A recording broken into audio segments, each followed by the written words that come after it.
Welcome back to the Hadley Running YouTube channel. On today's episode, we will explore an awesome stress workout that works to improve your lactate and aerobic thresholds in a slightly different manner than do normal tempo runs. It is called a wave tempo run, and it can be a great catalyst workout to jumpstart progress in improving your thresholds. We cover why it works, how to execute it, and offer some tips to help you get the most from the workout so you can start including it in your training. Wave tempo runs operate under the principle of minimal overload and minimal recovery.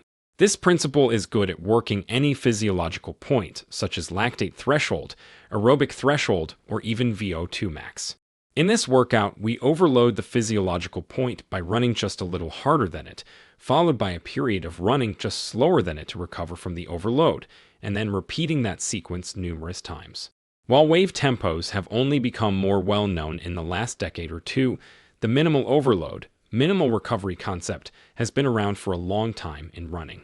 Those of you who are running or track historians may remember the 40-30 workout that Bill Bowerman and Bill Dillinger used with the University of Oregon track teams back in the 1960s, 70s, and 80s, and subsequent coaches even into the new century. It was a workout in which they ran continuously on a track and alternated doing 200 meters in 40 seconds, followed by 200 meters in 30 seconds, and repeating this for as long as they could. University of Oregon runners from Steve Prefontaine to Galen Rupp often did this workout a few times a season. This workout was following this same minimal overload stress, minimal recovery principle, but adapted to targeting VO2 max instead of lactate or aerobic thresholds, like we are talking about in this video. The reason the concept has lasted so long is that it works. It is very good at improving the physiological system we are targeting. When executing a wave tempo run, you can target either your lactate threshold or your aerobic threshold, and we'll go over specifics for each in a few minutes. But the basic design of the workout is the same. It is a continuous tempo run in which we alternate the paces every few minutes between minimally over the threshold and minimally under the threshold. Typically, we will do 4 to 5 segments of each pace, or 8 to 10 segments in total during the course of the run. If we are doing a lactate threshold wave tempo run, after our warm-up run, we'll do a continuous wave tempo run that lasts between 24 and 30 minutes in duration, made up of 8 to 10 segments of 3 minutes each. We will alter our paces between 4 to 5% faster than our lactate threshold and 4 to 5% slower than our lactate threshold, each for 3 minutes. And we continue to repeat this pattern for the length of the workout. For example, if our lactate threshold pace is 6 minutes per mile, then in this workout, we'd be alternating our paces every 3 minutes between roughly 5 minutes 45 per mile and 6 minutes 15 per mile. If you are using heart rate as your guide instead of paces, your heart rate targets will be between 92 and 96% of max heart rate on your overload segments and between 84 and 88% of max heart rate on your recovery segments. Remembering that it may take a minute for your heart rate to get up to or down that range as you change segments. If we are doing an aerobic threshold wave tempo run, after our warm-up run, we'll do a continuous wave tempo run that lasts between 48 and 60 minutes in duration, made up of 8 to 10 segments of 6 minutes each.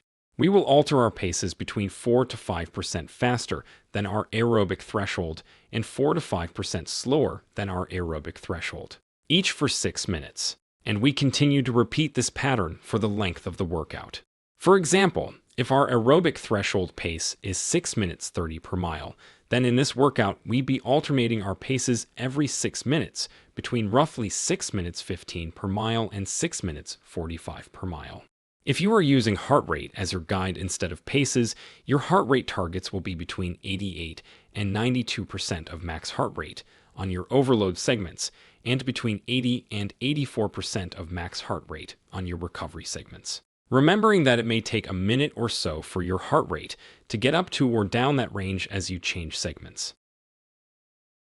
Now let's cover a few tips to help you get the most out of your wave tempo workouts. First, always be sure to start the workout with the slower segment. We do this to allow our body to ease into the workout and get our aerobic enzymes stirred up but before overloading the system. Also, this is how we plan to race, easing into the race over the first 10%. Be sure to stay focused on one segment at a time, not looking ahead or to the next segment or worrying about how well you executed the previous segments. Just stay in the moment and focus on a smooth transition in pace and executing well the segment you are in. This is a mental discipline that will be very helpful come race day. Focus on a smooth transition in paces, realizing it may take the first minute of each to get settled in and feel smooth at the new pace. Try not to accelerate or decelerate too hard or more than needed. If you are new to this workout or don't feel comfortable judging paces yet, it can be helpful to do this workout on a track or treadmill where you can monitor and control your paces a little easier. But after a few times through it, you can run this workout any place you would normally do a tempo run. That concludes our discussion on our spotlight workout of the week, the Wave Tempo Run.